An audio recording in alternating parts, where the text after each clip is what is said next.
किसान भाइयों, मैं आज झोड़ी गांव में हूं और यहां भारतीय खेल प्राधिकरण निशानेबाजी खेल प्रशिक्षण केंद्र झोड़ी, राइफल एसोसिएशन झोड़ी, यहां निशानेबाजी सिखाई जाती है। ये डॉक्टर राजपाल सिंह के देख रेख में। तो भाइयों, मैं आपको यहाँ एक बार रूबरू कराता हूँ और ये हमारे गांव के गणमान्य लोग हैं जो मैं थोड़ा परिचय करा देता हूँ। तो सर, आपका परिचय जी? मेरा नाम खुशीराम जी, गांव जोड़ी, और डॉक्टर साहब के पड़ोसी है। अच्छा, और आपका जी? राजेंद्र जी, राजेंद्रपुरा जी, गांव से ही हो? हाँ जी। और आपका जी? मेरा नाम मनोज सोलंकी, गांव जवाना गोलियान। अच्छा, मैं अपनी बच्ची को लेके आता हूँ। अच्छा। निशाने में। मेरा नाम कल्याण सिंह, गांव जोड़ी। मैं इनका लड़का हूँ जी, बड़ा। आपका मेरा नाम प्रदीप तोमर जी? मैं इनका भतीजा हूँ। अच्छा। और आप मेरा नाम मनीष तोमर जी, जी? जोड़ी का ही रहने वाला। तो किसान भाइयों, अब अंदर चलते हैं।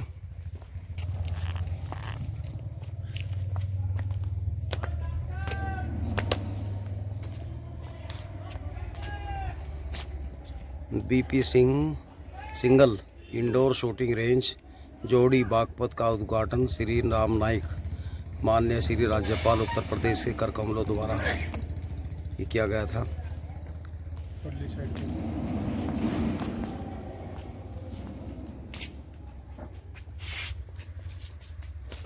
International 10 metre indoor shooting range ग्राम जोड़ी, जिला बागपत का शिलान्यास माननीय श्री बीपी सिंघल सांसद के द्वारा किया गया था। तो ये यहाँ बच्चों की पढ़ाई होती है या सिर्फ ये सिखाई जा? शूटिंग ही सिखाई जा बस? सामने डॉक्टर साहब है। अच्छा, डॉक्टर साहब का फोटो है, डॉक्टर राजपाल सिंह है। ये राइफल एसोसिएशन जोड़ी बागपत का, और ये प्रेसिडेंट अवार्ड 1994, जी जी श्री गुरुजी अवार्ड 2003, जी। रियल हीरो अवार्ड 2008, और द्रोणाचार्य पुरस्कार भी है इनके पास, राष्ट्रपति पदक भी है। जी जी। लड़का इनका अर्जुन अवार्ड है, वो भी अंदर फोटो में आ गया किसी का। ये इनके बाबा जी चोरी करते थे। अच्छा।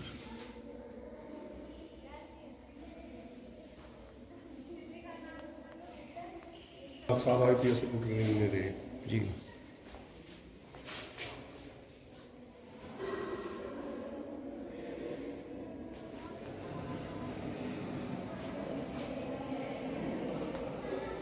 हाँ जी।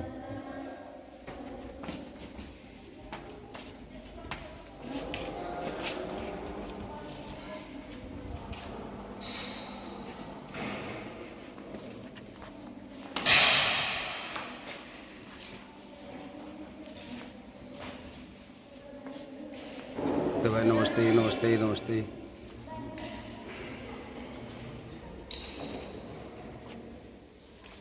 भाइयों, यहाँ बच्चों को प्रशिक्षण दिया जाता है। ये देखो, निशाना साध रहे हैं। चला एक्शन किसका ठीक चले, चलाओ भैया, एक आ जाओ, देखो बताओ जी कैसे होते हैं। देखते चलाइए और टारगेट भी में।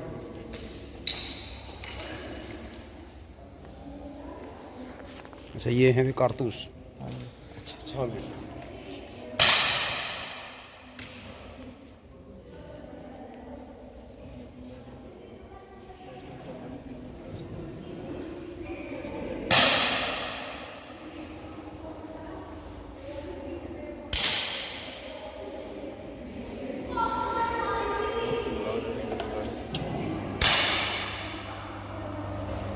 अच्छा, इससे क्या होता है? ये टारगेट कहता हूँ जी। अच्छा। ये जो इसने अभी चलाया वो ये है, ये बुल है, ये सब, ये इसका जो है 9 नंबर का है। एक और लगाना दोबारा इसमें। अच्छा, ये इससे जाता है आगे। भाई,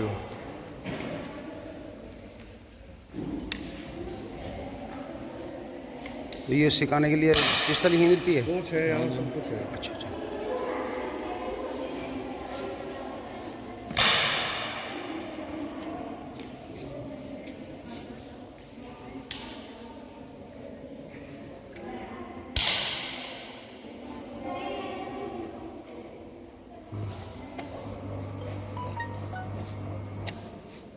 बहुत बढ़िया। नेशनल प्लेयर है ना भाई। हाँ जी। क्या नाम है आपका? शाहरुख है जी। शाहरुख। कहाँ से हो? छपरौली से होंगे। अच्छा अच्छा। मेडल है आपके पास नेशनल? हाँ जी, स्टेट के है, प्री नेशनल के है मेरे पास। अच्छा अच्छा। तो कितने दिन से यहाँ प्रशिक्षण ले रहे हैं? दूसरी साल है जी। दूसरे साल। बहुत बढ़िया। ती है ये जी ये लानी पड़ती, खरीदनी पड़ती के है। पास अपनी है, उसको यहाँ से इनके पास भी है। इसकी क्या कॉस्ट होगी? ये 1.5 लाख रुपए की है। अच्छा, 1.5 लाख रुपए की।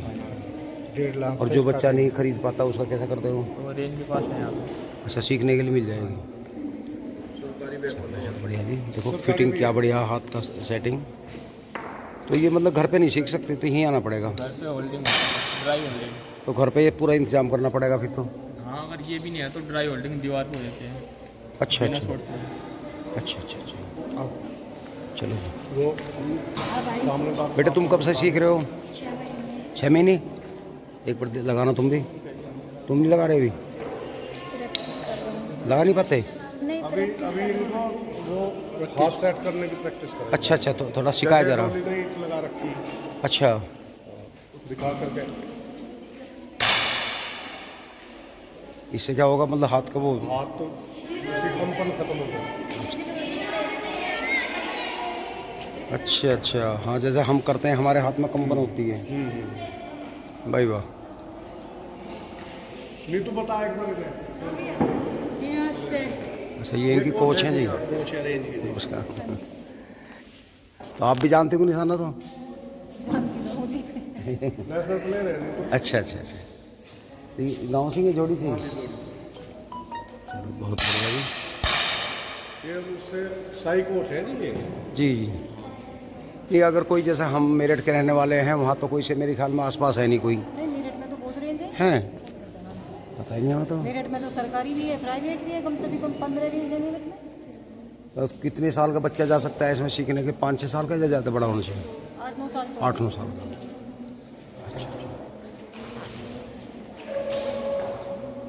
अर्जुन अवार्ड है विवेक के पास। बीच में भाई ये सारे बच्चे प्रशिक्षण ले रहे हैं। ये सामने बात सामने। नमस्ते।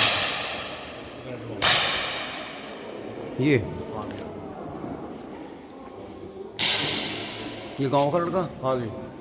अच्छा Vivek Singh pistol shooter, Arjun award 1999। भाई वाह।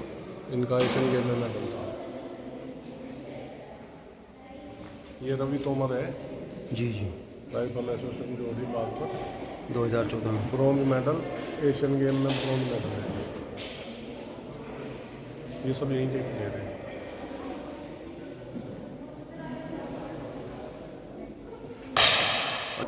अच्छा जी। और जाकिर खान भी जोड़ी का ही है और बहुत अच्छा शूट हो गया है ये भी बताइए।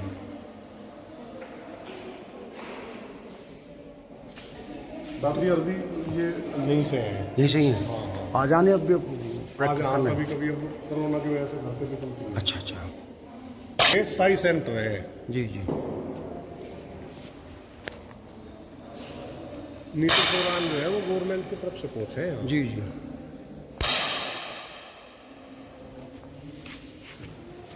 खेलो इंडिया का भी हो गया ना अब यहाँ।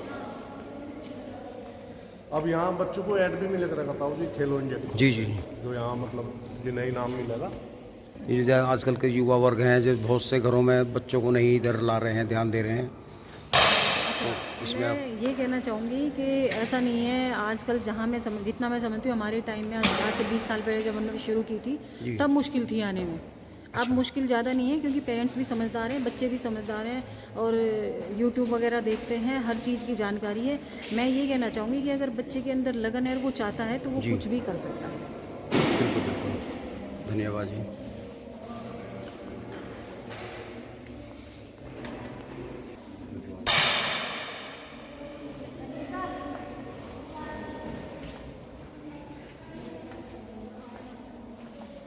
तो जैसे युवा वर्ग ही हैं यहाँ, या ये बुजुर्ग आदमी भी आ रहे हैं?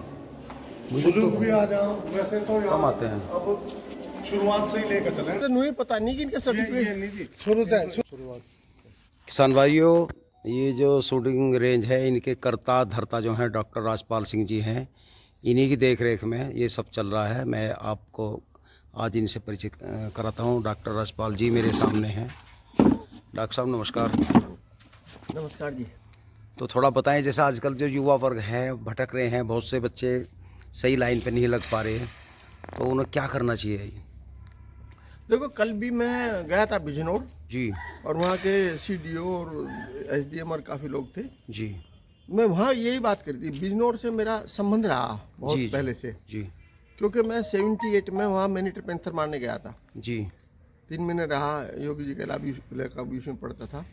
और मैं हरिद्वार रहा हूँ, वहाँ पढ़ा हूँ, तो मेरे बहुत सारे दोस्त वहाँ पे बिजनौर में हैं। जी तो उन जैसे जाट महासभा हुई, उनके फंक्शन हुआ तो मुझे बुलाया। जी तो मैंने उनको ये कहा कि भाई ये इसमें कई लाइनें लेकर चलने की। जी मैं उस पर उनका व्याख्यान दिया, उन्होंने किसी ने उस पर इम्प्लीमेंट नहीं करा। जी जबकि वो बैकवर्ड, बिजनौर में पैसे वाले लोग भी हैं पर बैकवर्ड भी खूब है वो, जी क्योंकि अभी वहाँ झोपड़ियाँ पड़ी हुई दिखाई दे जाएगी आपको। हाँ जी पुराने तरीके का ही है अभी वो, पूरब की रहेगा।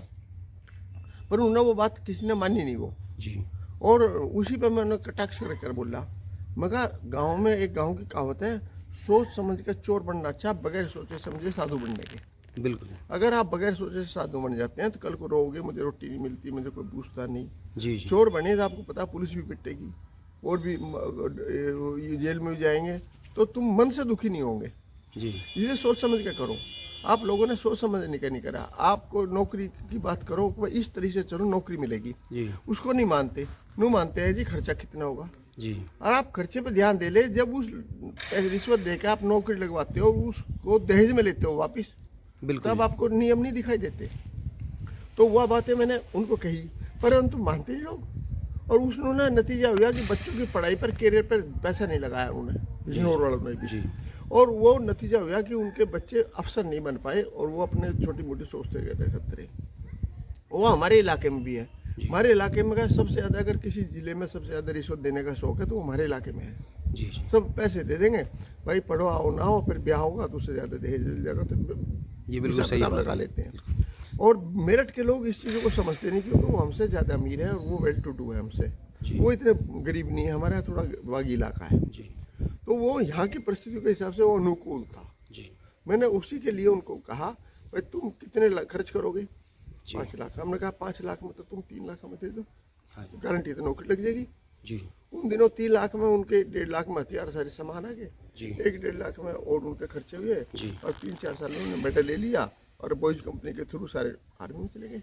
जी जी तो उनको फिर समझ में आया कि रिश्वत दो ना, हाँ। वो रिश्वत का पैसा जो तुम्हें देना वो बच्चों पे लगा दो, बच्चों पे लगा दो। तो उसमें क्या है, तुम्हारी आत्म संतुष्टि रहेगी और तुम खुश रहोगे कि ये हमने लगाया, ये बच्चा अपने दम पर पड़ा।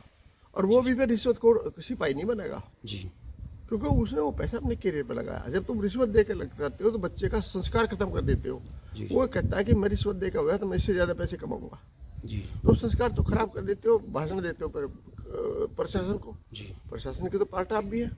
जी तो यह बात समझी नहीं है, हमारे इलाके ने समझ लिया। जी हमारे यहाँ वो जागृति आ गई और सब लोग इसी के थ्रू, सबसे ज़्यादा अगर हिंदुस्तान में रूरल एरिया के बच्चे नौकरी पे गए हैं तो वो बागपत के गए हैं। हाँ बागपत में बड़ो तहसील या शामली का इलाका है उसके बाद, हाँ जी सही बात है। जो हमसे संस्कारों में कनेक्टेड है। जी परंतु मेरा इसमें ये कहना है, इसमें 3 पॉइंट है। जी आपको सिपाही हवलदार बनना है तो आप उस तरह सोचो, अच्छा जी आपको अफसर बनना उस तरह सोचो, आपको हायर एजुकेशन चाहिए उसमें उस तरह हेल्प करेगी, और आपको विदेशों की वजीफा चाहिए, विदेशों की नौकरी चाहिए, IPS IAS बनना, तो उस तरह सोचो। जी 3-4 पॉइंट पे लेकर चलना पड़ेगा आपको, जी जिसमें एजुकेशन तो चाहिए पर मिनिमम चाहिए, और वो ज़्यादा इंटेलिजेंस नहीं चाहिए। तो वो पुलिस और आर्मी सोचते हैं, जी इसमें छोटा स्टाफ है, सिपाही हवलदार। जी तो आप करो, अच्छा स्कोर मारो और डायरेक्ट भर्ती हो जाओ। जैसे कई बच्चे, हमारे यहाँ एक बच्चा सिवाय गांव का भी खेलों में है, बहुत अच्छा वो शार्दुल, है क्या नाम है? वो देखो जिस गेम में है वो गेम में तो उसे नौकरी की जरूरत ही नहीं है, अच्छा अच्छा और ना वो नौकरी करेगा कभी, हाँ सही बात है। क्योंकि उसमें 5,000 रुपये रोज का खर्चा कौन कर लेगा? और 5,000 रुपये रोज की आमदनी कैसे कर लेगा वो? सही कर रहे हो उसे तो गिने चुने इंडिया में 5 लोग होते हैं, जी 10 लोग होते हैं, वो कैसे उसकी नौकरी भी कर लो तो वो छोटा स्टाफ कहाँ बनेगा? बिजनेस में तो कर सकता हो, पर नौकरी वाला उस खेल को नहीं खेल सकता। अच्छा, वो ज़्यादा महंगा है। देखो पूरी तनख्वाह उसमें लगा देगा। मेरा लड़का है इंडिया में, सारी तनख्वाह लग जाती है, हमसे भी ले जाता है। जैसे आपका बच्चे ये निशानेबाजी सीख रहे हैं, तो इसमें कितनी एज का बच्चा होना चाहिए? इसमें हम 10 से 14 साल तक का बच्चे रहते हैं, अच्छा, 10 से 14 क्योंकि साल। 10 से 13-14 साल तक के बच्चे आर्मी लेती है फौज कंपनी के थ्रू। वो हम गए, उसमें सभी सब फौजी सिपाही बन गए। एयरफोर्स 16 साल के कर लेती, 16.5 साल के। तो आपके यहाँ ट्रेंड जो 2 साल में जाए, कितने टाइम का होता है? ट्रेन तो जो बच्चा पढ़ाई में अच्छा है, अच्छा जी। जो कछुए वाली चाल चलता है, खरगोश नहीं चाहिए हमें, हाँ जी। कछुए वाली नेचर का है, पढ़ाई में अच्छा, वो तो बहुत जल्दी बन जा। अच्छा और जो ताकत से करना चाहता है, जी, उसका कोई वो नहीं है, वो तो कभी तक लगा रहो, वो तो तुक्का है, जी। वो अपने दम पे नहीं जाता। जैसे आपके यहाँ एक पिक्चर भी बनी थी, शायद सांड की आंख था, हाँ जी। तो इसमें भी कुछ इसी के बारे में बताया गया था क्या? सांड की आंख में जो मेरा मिशन था, डॉक्टर के नाम से जो नाम है, मेरा रोल सही दिया हुआ है उसमें। अच्छा मेरे मुंह से जो बयान दिए गए वो सही है जी। और मेरा एम भी उसमें क्लियर है, उसमें तो कोई नो डाउट, परंतु और सारी बातें उसमें झूठी है, अच्छा अच्छा। टोटली झूठी। और उन्होंने कहानी बनाई अपने हिसाब से। दादियों को बता दी, जो स्टेट लेवल की शूटर है, नेशनल नहीं खेल ली कभी, वो इंटरनेशनल बतानी शुरू कर दी। अच्छा जी। 700 मेडल बता दिया अभिनव बिंद्रा ने। इसी पिक्चर के ऊपर अभिनव बिंद्रा जी ने ओलंपिक में गोल्ड लिया, उसने ये बोला कि मैं ओलंपिक में गोल्ड लिया और मैंने पूरी ताकत लगा दी, पूरी जिंदगी में मैं 100 मेडल ले पाया। जी। तो वह 700 मेडल कैसे ले सकती है? होता ही क्या था, हमारे यहाँ मेडल बच जाते थे जी। इंटर स्कूल के, छोटे छोटे मेडल, छोटे छोटे खेलोगे जी। तो दादी बोलती थी ये मेडल बच के क्या करोगे? मगर कुछ नहीं, बोले मैं ले जाऊँ, मैं ले जा। तो वो जो मेडल हमारे यहाँ से उठा के ले जाती थी, वे 700 हो गए होंगे उसमें। देखिए, उसने उसकी पिक्चर में देखिए हाईलाइट करके उसने जो मेडल पहन रखे, तापसी पन्नू और मेधा पाटेकर जो दूसरी वाली हीरोइन थी, उनके गले में, एक के गले में तो इंटर स्कूल का पड़ा हुआ मेडल, एक के गले में इंटर यूनिवर्सिटी पड़ा हुआ। अच्छा जबकि कॉलेज में, स्कूल में गई नहीं कभी भी। सही वो आप सबूत सामने है, पिक्चर को निकाल के देख लो, उसके मेडल निकाल के देख लो। तो बताइए इससे बड़ा झूठ क्या है? उसमें मेरी बदनामी बहुत हुई कि स्कूल कॉलेज में तो कहीं नहीं उनके मेडल पहना दिए, मैंने नहीं पहनाए। अनुराग कश्यप जैसा बेवकूफ। अच्छा, वो लोगों ने पहचान लिए? पहचान लिया, तभी तो बोल बंद है। हमारे यहाँ एक प्रोग्राम था जी। डीएम ने अपनी लड़की भेज दी उसके यहाँ कोचिंग के लिए, जो डीएम था हमारे इससे पहले जी। उसने कहा दादी मुझे शूटिंग सिखाओ, आप बहुत बड़ी शूटर हो। बोले बेटी मैं कहाँ सिखा दूँ, ना मेरे पिस्तौल, ना मेरे पैडल, ना वो रेंज। तो उसमें आज तक एक पिस्तौल तक नहीं है, वो नकली पिस्तौल है, तो 2000 की, उसी से फोटो खिंचवाती हो। तो दादी में कोई पिस्तौल नहीं, कोई रेंज नहीं, कुछ नहीं हुआ, कहाँ सिखा देगी, कहाँ सीख ली? नाम तो काफी हो गया, जोड़ी का नाम तो कर दिया उन्होंने। नहीं, जोड़ी का नाम उन्होंने नहीं करा। जोड़ी का नाम उनके झूठ के आधार पर पिक्चर बन के बना। अच्छा अच्छा। सच्चाई के साथ नाम नहीं, बना पहले हुआ। भी नाम था, तभी तो आई फिल्म वालों कैसा पता लगा? फिल्म वालों को तो फिल्म वालों को आमिर खान को मैंने कहा था, मुझे मुकेश अंबानी ने ये बुलाया था और मुझे रियल हीरो अवार्ड दिया था मुकेश अंबानी ने। अच्छा जी। हाँ, और मुकेश अंबानी ने जब दिया था, ये रहा मुकेश अंबानी ने 2016 को, 2016 तारीख को 2011 में मुझे दिया था जी। 14 अप्रैल को। जी। अपने धीरू भाई अंबानी की याद में इन्होंने पहला रियल हीरो मुझे दिया था 5 लाख का। जी जी। वहाँ आमिर खान भी था। अच्छा। मुझे आमिर खान बोला आपने इतना बड़ा सपना देखा, कैसे पूरा कर दिया? मैंने ऐसे पूरा कर दिया कि मैंने ज़मीन से जोड़ा और मैं आपकी पिक्चर देख के, लगान पिक्चर देख के, उसकी तरह से मैं क्रिकेट की टीम की तरह ये बनाई और मैं उससे मोटिवेट हुआ आपकी लगाने की वजह से। जी जी। तो वो प्रभावित हुआ आमिर खान। बोले हमें और कोई ऐसा पॉइंट दो। मैं फिर आके दादियाँ हैं, ये आ रही शूटिंग पे, कभी किसी प्रोग्राम में होगी तो इन दादियों को बुला लेना आप। अच्छा। तो मैंने तो आमिर खान के सत्ते के जैसे भिजवाई थी वे लड़की। अच्छा अच्छा। वहाँ दादियाँ, वहाँ जाकर ना इन्होंने तो गाँव का नाम लिया, ना भारतीय कर प्राधिकरण का लिया, ना मेरा लिया। मैंने कहा दादी तुम वहाँ जाकर तो गाँव का नाम तो लेती। बेटा मैं भूल गया। अरे तू अपना गाँव का नाम ही भूल गई दादी, किसी तू दादी? गाँव का नाम तो लेना चाहिए था। मतलब अपनी तो कहानी करती रही, मनु करती रही, मनु बड़ाई करती रही, अपनी बोतियों की बड़ाई करती रही, परंतु गाँव तक का नाम नहीं लिया। तो सेल्फ ये अपना होता ना, मतलब ये आदमी वाली बात होगी। उन्हें पैसा उनके लिए बहुत कुछ था, हमारे लिए पैसा इंपॉर्टेंट नहीं। मैं अमेरिका में था, मैंने कहा दादी इसका जो हिस्सा मेरे का कोई होता हो तो वो मुझे एक पैसा नहीं चाहिए, क्योंकि मैं कभी भी आज तक ज़िंदगी में सिखाने का पैसा नहीं लिया। जी। मुझे अंबानी ने दिया 5 लाख, मैं रेंज पे लगा दिया। मेरे लड़के को अर्जुन अवार्ड मिला, वो भी हमने रेंज पे लगाया। तो हमने कभी इनाम का पैसा नहीं रखा। मुझे राष्ट्रपति ने 2.5 लाख का इनाम दिया था अलग से, वो भी मैं इधर लगा। तो मैं तो इनाम का पैसा रखता ही नहीं हूँ। जी जी तो मैंने कहा दादी मेरे हिस्से का जो इनाम का पैसा है वो आप गाँव के बच्चों को डिस्ट्रीब्यूट कर देना, ये गरीब बच्चे हैं उनको हथियार आ जाएंगे। जी जी इन्होंने एक पैसा किसी को नहीं दिया, दोनों दादी ने रख लिया। रखने की कोई बात नहीं, चलो गरीबत इनके घर की गरीबत होगी, मकान बन गए, ये बन गए, परंतु झूठ बोल के कि हम रेंज बनाएंगे, लाखों रुपए लोगों से ले लिए, रेंज आज तक नहीं बनी कहीं, कुछ उनकी कहीं रेंज है क्या? जी जी तो उसका कोई मतलब नहीं ना। झूठ के आधार पर लेने पे हमारी जगहसाई तो हमारी हो रही है, क्योंकि वो समाज से कम जुड़ी हुई है, मैं ज़्यादा जुड़ा हुआ हूँ। मुझे लोग मजाक करते हैं कि तूने झूठ को तो कुछ भी कुछ बना देता है, मुझे शर्मिंदगी आती है। हाँ सही बात है। सच्चाई तो हो इसमें। ठीक है जी अब देखिए आप उठा कर उनका एक, तब उनने डीएम ने कहा उसको एक प्रोग्राम में, दादी आपका बहुत नाम है, आप विदेश बहुत गई, बोले हाँ मैं बहुत देशों में गई। फिर दादी कहाँ गई, पर नो मुझे याद नहीं। फिर बोले अच्छा कोई तो होगा, बोले अच्छा ऐसा है हमारा पासपोर्ट नहीं बना था, नहीं हम तो जाते घनी जगह। डीएम चक्कर में काट गया, कहने लगा इसका तो पासपोर्ट नहीं बना, फिर विदेश कैसे चलेगी, ये बहुत सारे कंट्रीज में। तो कहने लगी जब हमारा पासपोर्ट नहीं बना हम जा नहीं पाए, गए तो वैसे बहुत सारी जगह थे, और गए कैसे थे, पासपोर्ट नहीं बना। तो इंडिया में घूमे? इंडिया में भी नहीं, इंडिया में तो जैसे वहाँ हुआ कोयम्बटूर में, वहाँ गए, मद्रास गए, हिमाचल गए, ये आसपास जो यहाँ हुआ इंडिया में यही तो गए, भूटान भी नहीं गए, नेपाल भी नहीं गए। तो अब इंटरनेशनल कहीं को कह रहे हैं। तो मेरा मतलब यह है कि झूठ के आधार पर कोई चीज़ नहीं बिल्कुल करनी सही चाहिए। बात है जी। इसने जब ये दिल्ली यहाँ रेंज पाई थी, इसके आने से हमें एक फ़ायदा था, इसके आने से मोटिवेट होकर और लड़कियाँ आनी शुरू करेगी, बिल्कुल ये था। वो इसने हमारी मदद करी उसमें, परंतु वो फिर इसका दामाद ऐसा मिल गया, उसने पैसे लेके तरफ घुसा दिया इसको, और इसे पैसे का लालच आ गया, उसके इसके दामाद ने सब मोटिवेट करा और पैसे ही सब कुछ हो गया। उसका नुकसान हमें मिला कि यह जब गई थी रेंज पे, इसने पहली बार उठा के पिस्तौल जब चलाई हमारे कहने से, वो 10 में लग गया। तब से इसका डायलॉग है कि जब मैं पिस्तौल उठा के फायर करती हूँ 10 लगता है, बस एक लग गया उसी को कहती है। और 10 लगता तो तुम ओलंपिक में चली जाती, एक दुनिया में रिकॉर्ड बन जाता, हमारा गांव का, हमारा बागपत जिला का इंडिया प्रसिद्ध हो जाता कि 80 साल की बुढ़िया सारे 10 मारती है।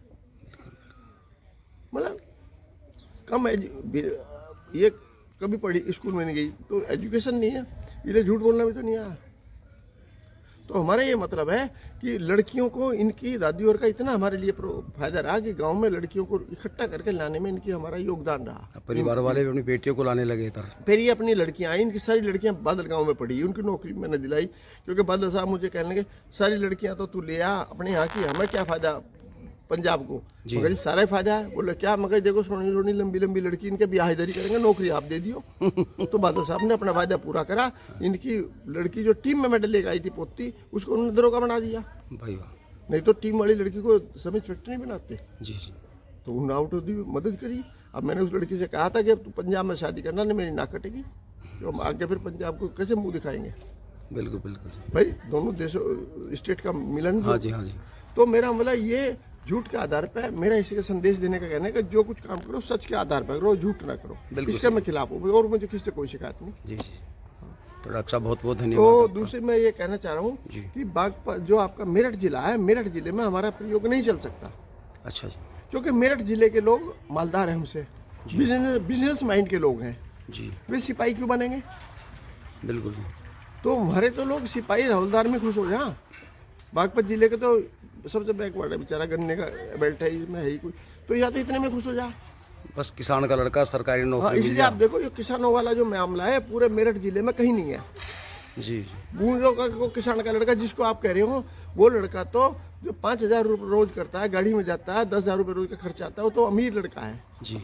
उसका बाप अच्छा पैसा खर्च कर रहा है उस पर बहुत, वो उससे करा, फिर बाकी सरकारी सहायता भी है। बिल्कुल। पर बाकी जो 5,000 10,000 रुपये रोज का खर्चा होता हो, वो सामान्य आदमी नहीं कर सकता इसमें। इसलिए इसमें आप देखो कि नवा फैमिली के लोग या जिन्हें नया बाप मरा हो गई आते हैं, क्योंकि नया बाप मरा जी का वो खर्चा खूब करता है बस। बिल्कुल। तो ठीक है तो डॉक्टर साहब। इसलिए हमारे यहाँ राइफल पिस्टल के बच्चे हैं ज़्यादा। जी जी। बंदूक का तो हमारा, मेरी लड़की थी जी। वह 7 साल नेशनल चैंपियन है, अमेरिका में डॉक्टर है। जी। मेरा छोटा लड़का वो बंदूक में ही था। अच्छा जी। जिसका नतीजा हुआ कि मेरा प्रोविडेंट फंड का पैसा सारा उसकी बंदूक की शूटिंग में लग गया। जी। अब थोड़ी सरकार से मदद हो जा, ठीक है, मीडिया में खेलता है, एयर इंडिया में है वो, तो पर हम वो टॉप पे नहीं जा सका, क्योंकि टॉप में उसको पैसे कारतूस की दिक्कत थी, सर्विस वाला कैसे कर सकता है। बिल्कुल। तो ठीक है डॉक्टर साहब, आपका बहुत बहुत धन्यवाद। आपने एक मिशन शुरू किया और मेरा मिशन में, हाँ, इससे आगे देखो, इससे ज़्यादा बड़ा मिशन एक और है जी ये तो लाइन आपने नौकरी की ले दी यहाँ से। जी जो असली लाइन है वो आपके मतलब की है ज़्यादा। जी आपके लोग वहाँ पढ़ाई पर, बिजनेस में ध्यान करते हैं। बिजनेस भी जब चलता है जब आपकी एजुकेशन अच्छी होगी, जी उसके बिना बिजनेस भी नहीं चलता, बिल्कुल। कम चलता है, पहले ज़माने की तरफ नहीं रहा। जी चुप करियो। तो वो फिर इसमें दूसरा तरीका इसका ये है कि इसमें ये तरीका है, जैसे दिल्ली में यूनिवर्सिटी में एडमिशन होता है, स्टीफन में, श्री राम कॉलेज में, स्कूल ऑफ इकोनॉमिक्स में, उसमें कोटा है 5%। जी ये बच्चे अगर यहाँ परसेंटेज अच्छी ले ले तो इनके वहाँ एडमिशन हो जाए। जी जी हमारे गांव के 5 बच्चे स्टीफन में गए थे, जी भले ही वे उनके 50% और वो 4 साल में निकले, पर स्टीफन के पास आउट होकर उनमें जो पर्सनैलिटी उनकी डेवलप हुई, आप उनसे बात करके देखो, औरों के कान काट दे। जो स्टीफन पढ़ ले वो तो आप समझो कि कहीं भी मार नहीं खाता। बिल्कुल। तो ये फायदा हमने इनको दिया। फिर एक दूसरी बात ये कह रही, अच्छे इंस्टीट्यूट में पढ़ेगा तो वो बदमाशी भी करेगा तो हाई क्वालिटी करेगा, साइकिल चोर नहीं बन सकता। तो उनकी मानसिकता बदलेगी। एक ये तरीका है। एक उसमें एक तरीका, मान लिया आपको विदेश जाकर पढ़ना है, बाहर की स्कॉलरशिप चाहिए। हमारे यहाँ की एक लड़की थी ककड़ीपुर की, श्वेता पवार, वो 80% लिए थे फिजिक्स में जी और उसको स्टीफन में एडमिशन कराना था। स्टीफन में फिजिक्स में एडमिशन 98% से कम नहीं होता। जी उसका 80% पे फिजिक्स ऑनर्स में एडमिशन हुआ और वो 3 साल लगातार शूटिंग करती रही रेगुलर, क्योंकि रेगुलर 3 साल उसने दिल्ली यूनिवर्सिटी को रिप्रेजेंट किया। इस बेस पे फिर वो बाहर चली गई, अमेरिका की स्कॉलरशिप मिल गई, 10 साल से अमेरिका में है, वहाँ एज ए फिजिसिस्ट स्टेबल है वो। तो ये फायदा भी बहुत बड़ा है। जी इस फायदे में मेरठ नहीं उठा पाया, फायदा हमने उठाया है। बागपत जिले के बहुत गए इसमें बच्चे। जी हमारे 10 बच्चे एयर इंडिया में हैं। जी बागपत के, मेरठ के तो 2 ये वे भी हमने कराए थे। तो सारे बच्चे यहाँ के ONGC में हैं और एयर इंडिया में, इंडियन दोनों में ही थे। वो इनकम टैक्स में है, कस्टम में है, वो सारे शूटिंग के बेस पे तो गए। इनकम टैक्स का चीफ यहाँ आया था और इसका एयर इंडिया का जो CMD था वो गांव में आया था। रक्षा सचिव गांव में आया था यहाँ। जी और यहाँ डायरेक्ट 10 क्लास जिनने पास कर ली, चुप रहो भाई, उधर चला जा। जो 10वीं जो वहाँ गया वो इसी बेस पे गई। और स्कूल ऑफ इकोनॉमिक्स में एक लड़की हमारी स्टूडेंट थी, वर्ल्ड कप में मेडल लेकर आई टीम में, उसका डायरेक्ट एडमिशन हुआ। स्कूल ऑफ इकोनॉमिक्स से समझ सकते हो हिंदुस्तान की नाक है वो। जी और मनमोहन सिंह उसी में पढ़ा। जी कुल 60 सीट है, पूरा इंडिया उसमें जोड़ लगाता है। स्कूल ऑफ इकोनॉमिक्स जो दिल्ली में है, दिल्ली यूनिवर्सिटी में, उसमें 2 सीट होगी शूटिंग की। जी तो शूटिंग गेम ऐसा है जिसमें जॉब की गारंटी है 100%। जॉब गारंटी है, अगर कुछ नहीं हुआ तो आर्म लाइसेंस बन जाएगा, ऑल इंडियन लाइसेंस बन जाएगा, किसी लाला जी के बॉडीगार्ड बन जाओ। हाँ वो नवीन जिंदर मेरा स्टूडेंट था, उसने मेरे से 2 बॉडीगार्ड मांगे, मैं अपने गांव के 2 लड़के बॉडीगार्ड दे दिए। उसको 40,000 रुपये महीना मिलते हैं, मकान मिलता है साकेत में। बिल्कुल जी। तो ये भी तरीका है, नहीं तो किसी लाला जी के बॉडीगार्ड बन जाओ। हाँ सही जॉबलेस कोई नहीं है शूटिंग गेम में, जॉबलेस कोई नहीं। और जब जॉब करेगा तो क्राइम में नहीं आएगा। इसलिए क्राइम से हटाने का भी रास्ता यही है। बहुत बढ़िया जी, बहुत बहुत ये अच्छा सुझाव है आपका। मेरा मैसेज है जी इसलिए मैं इस तरह की बात करता हूँ। मेरठ में ये लड़की है जो अभी आई, हमारे गांव की सरकारी कोच है, जी हमारे गांव की है वो, मेरठ में भी आई है, वहीं बहुत जुड़ी हुई है काफ़ी एक्टिविटीज़ में। पर वहाँ के लोग इन बातों को नहीं सुनते। जी वो तो नहीं सोचा इससे हमें क्या मिलेगा, क्या फ़ायदे होंगे, ये हिसाब किताब को हम बढ़िया थोड़ी ही हम हिसाब किताब लगाएंगे, हम इतना ना करते। एयरफोर्स में टीम बननी थी जी आर्मी का मुकाबला करने के लिए। यूनिट पहली हुई शूटिंग की खड़ी, वो अब से आज 7 साल की बात होगी, 6 साल की। वो मुझे आर्मी के विंग कमांडर कहने लगे, भाई तुमने सब आर्मी को दी है, बढ़िया टीम बना दी, एयरफोर्स को भी दे दो। मैं कहा भाई ले जाओ। वो पहली बार शुरुआत हुई थी, इसलिए 80% बच्चे बागपत के ही हो गए एयरफोर्स में। जी एयरफोर्स में एक लड़का, इनको मालूम है, मदन का लड़का, मोटा है वो, क्या कह रहे थे, मोनू, वो कम बुद्धि का था, पर वो कछुआ था, खरगोश नहीं था, वो सीधा साधा था। और बस 20 रोटी खा ली, लड्डू खा लिए, 100 ग्राम करके 100 किलो वजन था। एयरफोर्स वालों ने उसे ले लिया, बस 100 किलो वजन है, हमें क्या लेना, निशाना तो ठीक मार रहा। हाँ सही बात है। और वो वर्ल्ड लेवल पे मेडल ले आओ। बताओ जी। एयरफोर्स को 7 साल से मेडल दिलाता है। तो ऐसे लोगों ने नाक रखी बागपत जिले की। सही कह रहे हैं। इसीलिए बागपत जिले प्रायोरिटी पे है वहाँ एयरफोर्स में। 80% बच्चे बागपत के क्यों हैं पूरे इंडिया में। बिल्कुल जी बिल्कुल। हमारे जो रवि दत्त है हमारे सचिव, उनके लड़का भतीजा उसकी लंबाई भी कम थी, वो एयरफोर्स में हुआ। मेरा भांजा वो एयरफोर्स में डायरेक्ट हुआ, वो एशियाड में मेडल आया, कॉमनवेल्थ मेडल आया। अभी उसका डीएसपी बनेगा यूपी में, योगी जी। जरा हमारा दौराला क्षेत्र है तो दोराले में भी आया वो। तो हमारे यहाँ के बच्चे को कहाँ प्रशिक्षण वो आप अपने आप करो जी। है कोई उधर आपके नजर में? उधर हम वहाँ का ठेका नहीं लेते जी। अच्छा, उधर का क्योंकि नहीं। वहाँ के हमारे विचारों में फर्क है। अच्छा अच्छा। वहाँ उनको पैसा ठगना और पैसे पे दिमाग है। हमारे यहाँ त्याग के लिए करते हैं लोग। क्या क्लियर करते हमारे इलाके में जो करते हैं वो सेवा के लिए करते हैं। जी। वहाँ बिजनेस का हिसाब है। तो एक कहने की बात है, अगर आपकी बोल में और सोच में सच्चाई नहीं है, वो गंगा जल की तरह पवित्र होना चाहिए। बिल्कुल। वो है ना कबीर का दोहा, कबीरा मन्नर निर्मल भया जी गंगा का नीर, पीछे पीछे हरी फिरे सुनो सुनो कबीर। अगर आपके सिखाने की इंटेंस साफ सुथरी है तो रिजल्ट उससे आते हैं प्रत्याशित। जी। अगर उसमें इंटेंस साफ सुथरी नहीं तो रिजल्ट भी वैसे ही आते हैं। इंटरनेशनल का जिक्र आवा, जोड़ी के 41 इंटरनेशनल हमारे इस दिन से दिए। हाँ, जोड़ी का नाम आता है। बागपत मेरठ क्यों गायब हो गया? बिल्कुल सही है। जबकि हम मेरठ की प्रोडक्ट है। हम तो मेरठ में खड़ग सिंह से सीख कर मेरठ स्टेडियम से तो शूटर बने हम। जी। परंतु उन्होंने हमें भगा दिया, चलेंगे तुम्हारा जिला अलग बन गया, भाग जाओ यहाँ से। अब भाग आए, हमने अपने खंडर जो है वो इंद्रप्रस्थ बना दिए, अब वे रो रहे। बिल्कुल। भाई आपने तो निकाला, हम मेरठ वालों ने, हम थोड़े निकले। जी। यहाँ ये एकलव्य बने सारे हमारे बच्चे। अर्जुन नहीं है कोई भी, अर्जुन तो मेरठ में रहे। हमारे यहाँ तो सारे एकलव्य है, अर्जुन को पीट लिए। यही हमारे यहाँ में। तो डॉक्टर साहब बहुत और ये बहुत जाटों में धन्यवाद सबसे ज्यादा कास्ट वाइज देखा जाए, जाटों के सबसे ज्यादा शूटर है आज। आपका। सही करें अब जी। सौरभ चौधरी और वो लड़की दूसरी मनु भाकर, ये जाटी तो दोनों, जी जी। और दोनों 16 साल के 17 साल के, इन्होंने मिसाल कायम कर दी। तो किसानों के बच्चे ही इसमें आ रहे हैं आगे। ठीक है डॉक्टर साहब, नमस्कार।